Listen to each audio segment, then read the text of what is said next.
Diduga debt kolektor ribut dengan anggota Pemuda Pancasila di Purwakarta. Kejadian keributan hingga baku hantam itu terjadi di kota Purwakarta pada tanggal 5 Juni tahun 2022. Video keributan terjadi antara kelompok Pemuda Pancasila dengan kelompok diduga debt kolektor. Dari video yang beredar luas di sosial media, seperti di Instagram dan YouTube, aksi ricuh ini diduga disebabkan karena aksi mata elang yang mengambil paksa kendaraan milik warga di pinggir jalan.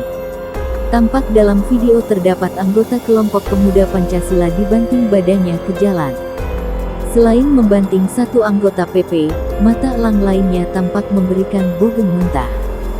Dari video tampak sejumlah anggota PP lainnya juga saling berhadapan dengan anggota mata elang lainnya. Tak hanya itu, anggota-anggota lainnya juga saling baku hantam dan melayangkan pukulan. Video tersebut mengundang berbagai reaksi dari netizen.